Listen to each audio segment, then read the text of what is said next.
Hi, good afternoon. Welcome to the marketplace. Coming up, fears of a sharp increase in fuel prices next week eases for now, following a significant drop in crude oil prices below $70 a barrel. However, concerns persist that Ghana's oil export revenue could be negatively affected by the falling prices.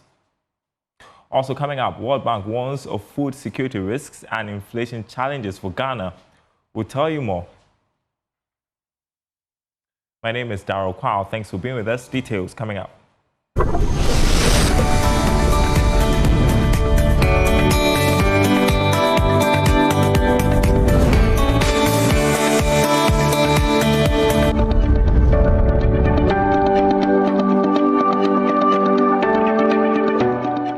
All right, first up, fears of a sharp increase in fuel prices next week have eased for now, following a significant drop in crude oil prices below $70 a barrel. This decline came after Iran's restrained response to recent U.S. bombings of its nuclear sites helped calm market tensions. Analysts suggest that if current conditions hold and the city remains stable, fuel prices may remain steady starting July 2025. However, concerns persist that Ghana's oil export revenue could be negatively affected by the falling prices. Executive Director for the Center for Environmental Management and Sustainable Energy, Benjamin Intian, joins me as we make sense of the latest developments in the Middle East and its ripple effects here in Ghana. How significant is this recent drop in crude oil prices for Ghana's domestic fuel market? Thank you very much. I think the price projection for the first window of July was expected to be between 8% for petrol and also 20% for diesel.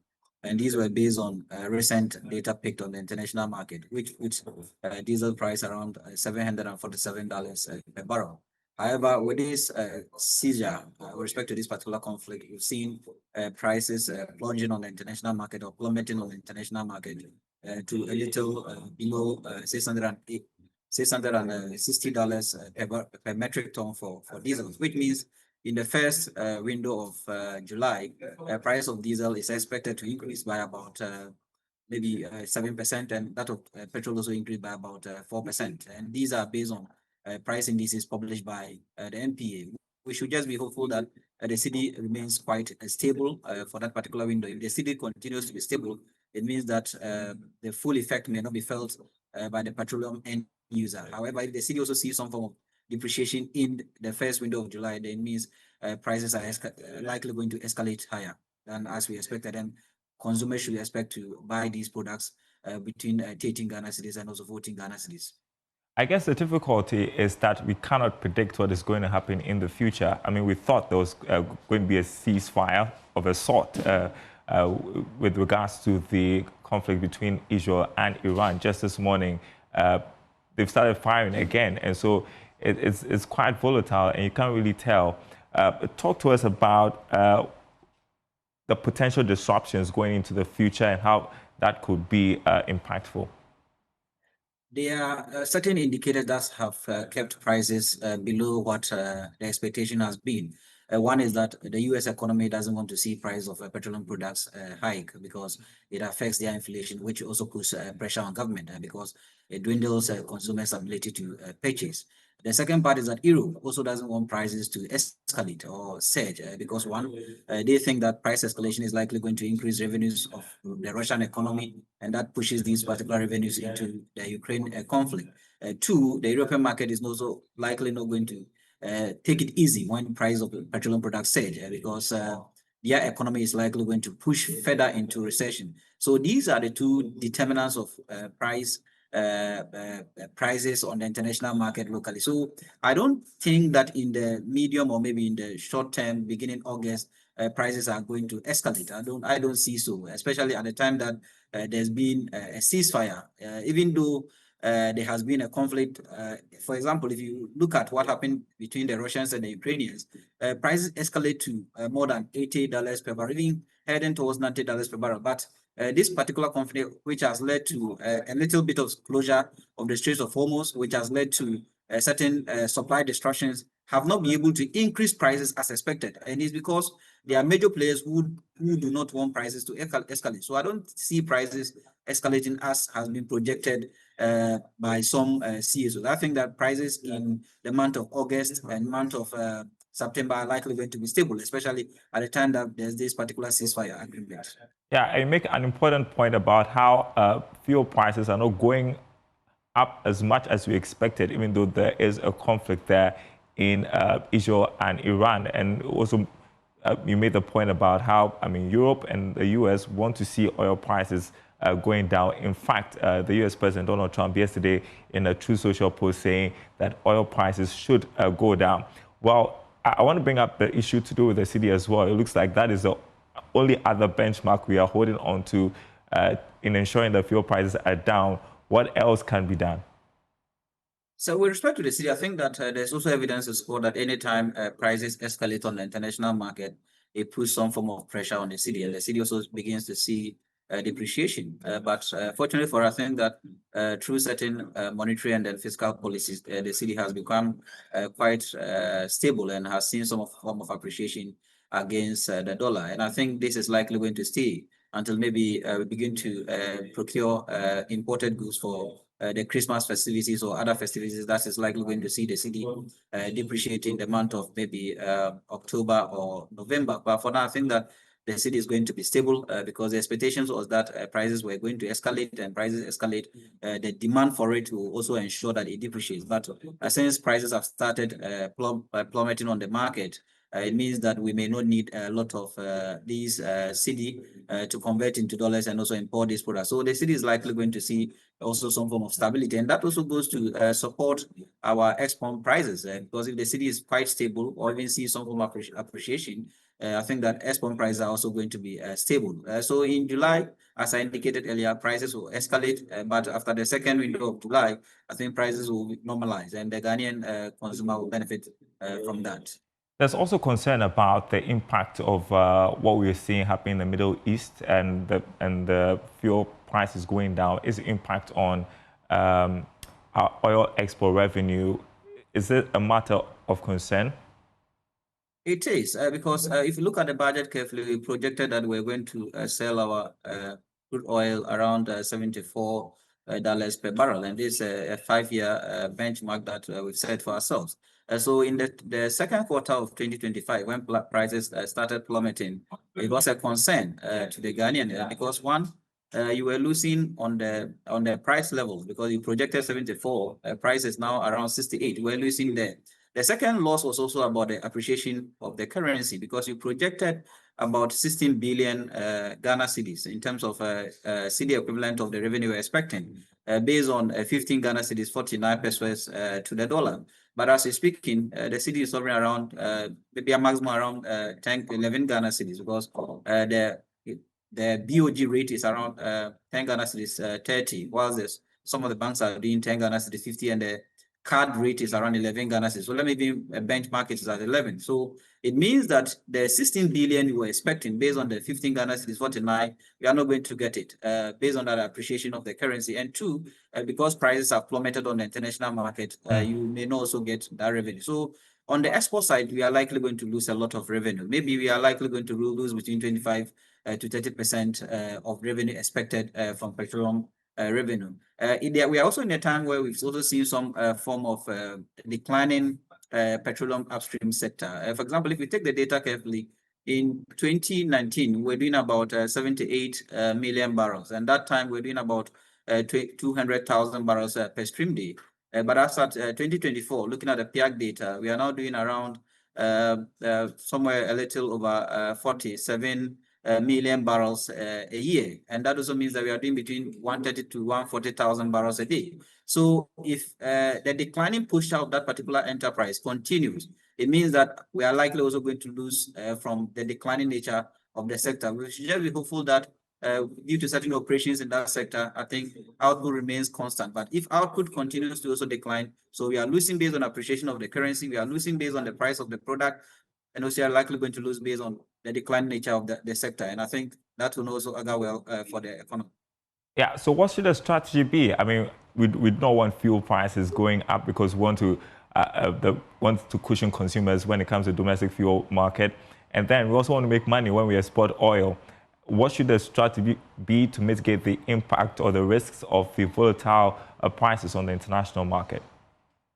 So on both occasions, I think we need to learn from history. What did the previous government do when prices escalated? One was that they supported the importers of this product with an auction policy, where they gave these importers quite considerably cheaper dollars to get these products into the country. If prices begin to escalate, I think that is something that we need to critically relook at. And I have always proposed that we need even a dual pricing model in the petroleum downstream against the petroleum upstream, where if prices are escalating on the international market, it means that they go beyond our benchmark revenue projections. We use that to support the consumers within the downstream.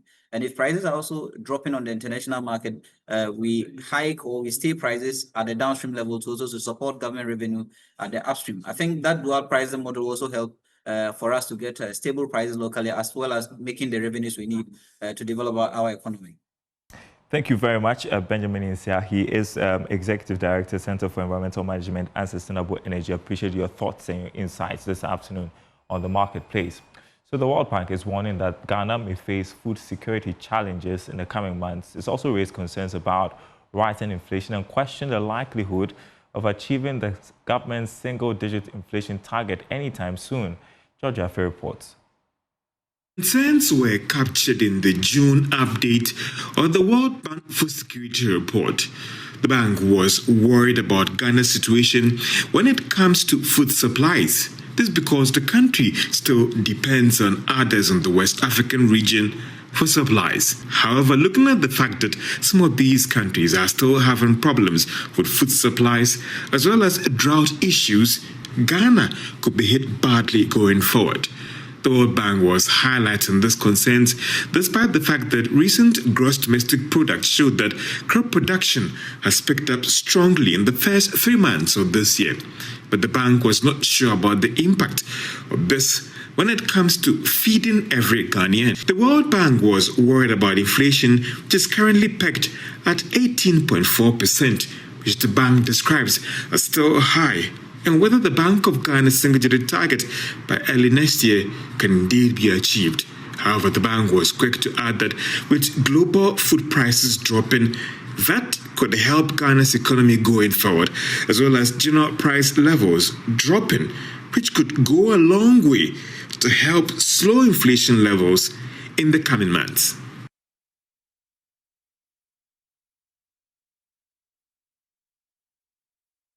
All right, we're going to take a short break in a bit before we go a programming alert. Tomorrow we have an important discussion, the Joy Business Forum, where we're going to be talking about some of these issues that we've seen happen in the Middle East affecting our economy domestically. So Ghana at risk, the economic fallout of distant conflicts is happening tomorrow, the 25th of June at 9 a.m. right here on this channel. The Joy News channel will also be live on Joy 99.7 FM.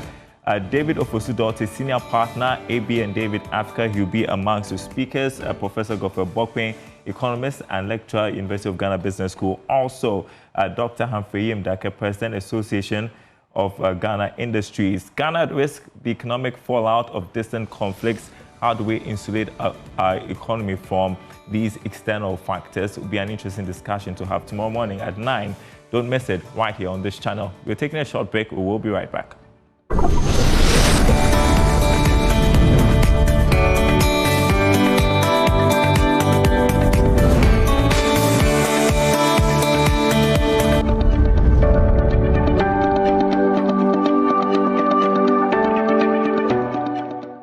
All right, welcome back to the marketplace and to the exchange. The chief executive of Mino Health AI Labs, Darlington Akogo, has been named in Forbes Africa's prestigious 30 under 30 class of 2025 list.